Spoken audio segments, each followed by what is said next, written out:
Hello and welcome friends. Good morning to all of you once again on the platform of Genius Coaching Barabanki. नया दिन नई शुरुआत आपके साथ और हम लोग जैसा सीख रहे हैं स्पोकन इंग्लिश में किस तरीके से अपने डे टू डे लाइफ में जो सेंटेंसेस आते हैं उसे हम डायरेक्टली इंग्लिश में बोलना। तो कहीं ना कहीं इसमें दो तीन चीज़ें मैंने आपसे शुरुआत में भी कही थी कि वर्ड बाय वर्ड ट्रांसलेट ना करिएगा। जो मीनिंग जो सेंटेंस होता है उसका जो कन्वे करने का मैसेज होता है वो आप सीखिए कि किस तरीके से अपनी बात को दूसरों तक पहुंचाते हैं। तो इसी कंटिन्यूशन में जो हम लोग सीख रहे थे डीएलएस मैंने कहा था आपसे, जिसका नाम रखा गया था कि डेली लाइफ सेंटेंसेस, है ना। अब डेली लाइफ सेंटेंसेस में होता क्या है कि नॉर्मली हम लोग जो सेंटेंसेस बोलते हैं दिन में अक्सर, जैसे आपने कहा कि मेरी बोलती बंद हो गई, है ना। अब ये सेंटेंस अक्सर हमारे दिमाग पर हमारे ज़बान पे आ जाता है, मेरी बोलती बंद हो गई। जब उसने ऐसा कहा या जब मैंने ऐसा सुना या जब मैंने इसे देखा, तो कभी भी कोई रिएक्शन होता है तो आपकी तरफ से ये सेंटेंस आ जाता है कि यार मेरी तो बोलती ही बंद हो गई, मैं कुछ बोल ही नहीं पाया। तो मेरी बोलती बंद हो गई, अब ये सेंटेंस इंग्लिश में आपको ये मीनिंग दे रहा है, मतलब ये मैसेज कन्वे करना चाह रहा है कि कुछ ऐसी घटना हुई थी, कुछ ऐसी बात हुई थी जिसकी वजह से आप डर गए थे और डर की वजह से आपके मुंह से एक शब्द नहीं निकला था। ठीक है, अब इसको अगर बोलना है इंग्लिश में तो आप लिखिए I was at my fright. I was at my fright, अब ये इसका इंग्लिश का वर्जन हो गया। अब देखिए इसमें बोलती बंद होने के लिए कोई स्पेशल वर्ड नहीं है, इसीलिए मैंने कहा कि वर्ड बाय वर्ड ट्रांसलेशन नहीं होता है स्पोकन इंग्लिश में। हमेशा ध्यान रखिएगा कि जो आप अपनी बात कहना चाह रहे हैं वो मीनिंग यानी कि वो मैसेज कन्वे होना चाहिए, that is the important aspect. चलिए सेकंड सेंटेंस देखते हैं।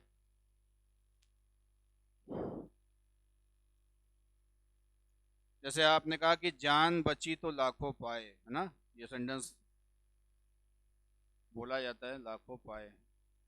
जैसे कोई दुर्घटना से आप बाल बाल बच गए हो या कोई हादसा होते होते बच गए हो या कोई मुसीबत दिक्कत परेशानी है उससे आप बहुत ही बारीक से बारीकी या बहुत ही नज़दीकी से निकल के बाहर आए हों, तो उस तरह का जो सेंटेंस होता है तो उसमें ये बोलता है जान बची तो लाखों पाए। नहीं, इसको इंग्लिश में कहेंगे आई हैड नैरो स्केप। क्या कहेंगे? I had narrow escape. Narrow मतलब सकरा होता है, स्केप मतलब बच के निकलने का रास्ता। तो जैसे आप देखिए कभी कभी क्या होता है, अगर आपने नोटिस किया हो कि जब हाईवे पर गाड़ी चला रहे होते हैं तो बगल से एक गाड़ी जो है एकदम छू कर निकल जाती है एकदम बाल बराबर अंतर से, तो आप ये कहते हैं कि आज तो बच गए, नहीं तो दिक्कत हो जाती। तो यहाँ पर ये सेंटेंस आप यूज कर सकते हैं कि आई हैड नैरो स्केप। ठीक, और देखिए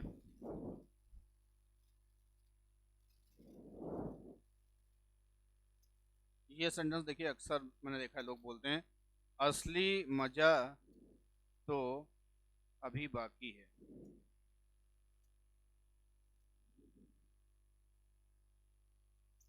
जो आजकल नया चल रहा है, लोग कहते हैं कि पिक्चर तो अभी बाकी है या असली मजा तो अभी बाकी है। ये तो ट्रेलर था, असली मजा यानी कि असली पिक्चर तो अभी बाकी है।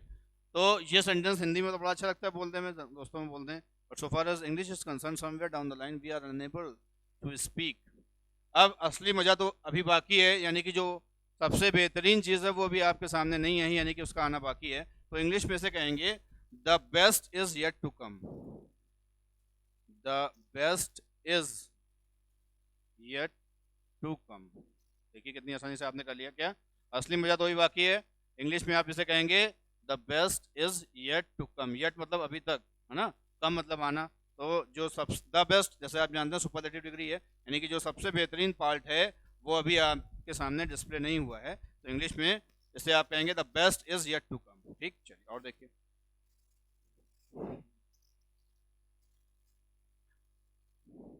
अपने आप को बेहतर बनाओ। ये सेंटेंस हम लोग अक्सर छोटों को बोलते हैं कि अपने आप को बेहतर बनाओ या बनाइए।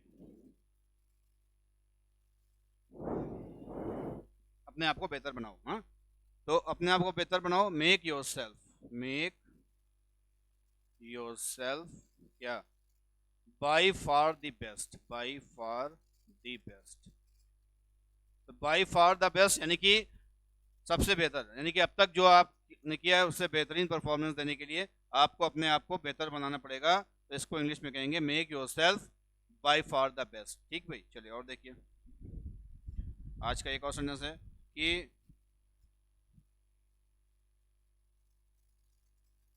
जैसे आपने कहा अपने आप को बेहतर बनाओ, ऐसे ही कुछ लोग कहते हैं सलाह देते समय अपने आप को नकारा मत बनाओ। नहीं समझे? अपने आप को नकारा मत बनाओ। दोनों तरह से आप सजेशन देते हैं, एक पॉजिटिव होता है एक नेगेटिव होता है। जब आप कहते हैं अपने आप को बेहतर बनाओ, ये भी आप उसकी भलाई के लिए कह रहे हैं, लेकिन ये पॉजिटिव एटीट्यूड है। लेकिन जब आप कहते हैं अपने आप को नकारा मत बनाओ, तो ये भी आप सलाह दे रहे हैं अच्छे करने के लिए, लेकिन इसमें जो वर्ड यूज हुआ है वो नेगेटिव है ना। तो अब इसमें कैसे बनाएंगे? अपने आप को नकारा मत बनाओ, डू नॉट को कहते हैं don't, make your self rusty. अब ये वर्ड याद कर लीजिएगा, रस्ट में वाई लगा देंगे तो रस्टी। रस्ट मतलब एक्चुअल में जंग होती है, जो लोहे में जंग लग जाती है उसे रस्ट कहते हैं। धीरे धीरे चाहे कितना बड़े लोहे का रॉड क्यों ना हो, लेकिन अगर उसमें एक बार जंग लगना शुरू हो जाएगी तो कुछ समय बाद वो लोहा कितना मजबूत होता है, वो एकदम आप छुएंगे तो वो ढेर हो जाएगा, तो उसको कहते हैं रस्टी। तो ऐसे ही एक इंसान होता है, कितना ही बेहतरीन क्यों ना हो, लेकिन अगर वो प्रैक्टिस परफॉर्मेंस नहीं करेगा, मेहनत नहीं करेगा, तो वन डे और the other he will become rusty. वो एक दिन क्या हो जाएगा? नष्ट हो जाएगा। ठीक, चलिए तो ये देखिए आज ये 5 आपके डेली लाइफ सेंटेंसेस हो गए। अब इसके बाद वोकेबलरी का सेगमेंट है, उसको देख लेते हैं। Today's vocab. आप जानते हैं कि सेंटेंस और vocab, these are two tools by which you can speak या you can make your speech very beautiful and easy, है ना। आप अपने स्पीच को बहुत ही सुंदर बना सकते हैं, बहुत ही आसानी से बोल सकते हैं। इसके लिए आपको 2 चीज़ें चाहिए होंगी, एक तो जो डेली लाइफ में सेंटेंसेस में आपको दे रहा हूँ ये, दूसरा वोकेबलरी होती है जब हम कुछ बोलते हैं वर्ड्स हिंदी में, अगर उसकी इंग्लिश एग्जैक्टली हमें पता हो तो ट्रांसलेशन भी हो जाएगा, लिख भी सकते हैं आप और बोल भी सकते हैं। चलिए आज का जो फर्स्ट वोकैब है,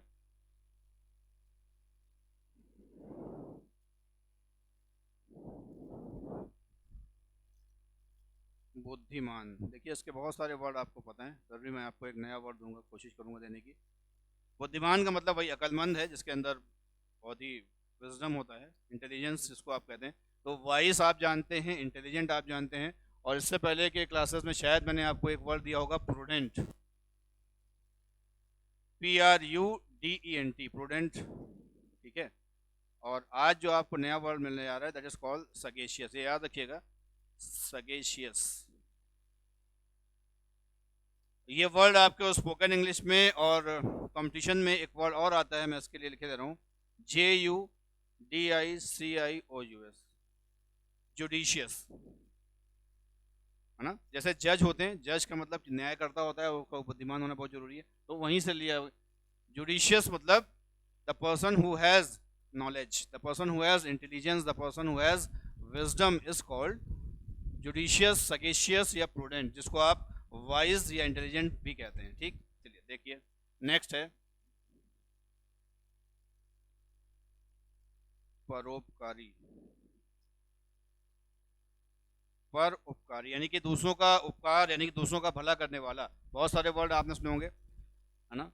हेल्पिंग बाय, हेल्पिंग नेचर आप कहते हैं, सपोर्टिव कहते हैं, कोऑपरेटिव कहते हैं, है ना। बट टुडेज वर्ड इज बेनीवोलेंट, इसको याद कर लिएगा, बेनीवोलेंट। किसी किसी किताब में या बुक में आपने इसी को बेनीफैक्टर भी पढ़ा होगा, बेनीफैक्टर। ये बनाए किससे?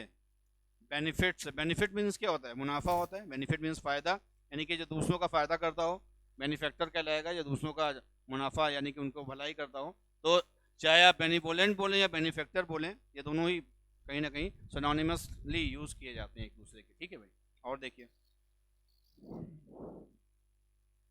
एक वर्ड होता है जंगली। जंगली से मतलब यहाँ पर है जंगल में रहने वाला नहीं। बहुत से लोग शहर में रहते हुए भी जंगली लोगों की तरह व्यवहार करते हैं, मतलब उनका जो हैबिट है, उनका जो एटीट्यूड है, उनका जो एक्टिविटीज़ हैं, उसको देख करके आप कहते हैं यार तुम तो एकदम जंगली आदमी हो। नहीं समझे? तो यहाँ पर जंगली से मतलब है the person who is brutal, BRUTAL, brutal कहते हैं इसको। मतलब the person who does not have, who doesn't have manners and etiquettes is called brutal. ठीक।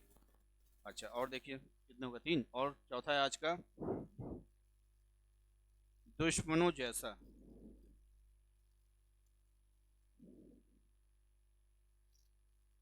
इंसान यानी कि वो आदमी या कोई भी पर्सन है, वो आपसे उसका जो रिलेशन है वो कैसा है, वो शत्रुता का है, मतलब दुश्मनी का है। तो दुश्मनी रखने वाला इंसान या किसी से आपका जो रिलेशन हो वो अगर दुश्मनी वाला है तो उसको इंग्लिश में कहते हैं होस्टाइल। होस्टाइल रिलेशन होता है। ये फ्रेंडली का अपोजिट है। फ्रेंडली मतलब मित्रवत यानी कि दोस्ताना व्यवहार होता है, और होस्टाइल रिलेशन का मतलब हमारे आपसे संबंध कैसे हैं, दुश्मनों जैसे हैं, तो कहेंगे होस्टाइल रिलेशन। ठीक। one more thing, one more word of today that is called, Chaalbaaz मैंने उस दिन बताया था शायद आपको, हाँ, साफ सुथरा इंसान। ये देख लीजिए, साफ सुथरा इंसान। आपने देखा होगा बहुत से लोग होते हैं, दे आर वेल ड्रेस्ड, है ना, क्लीन।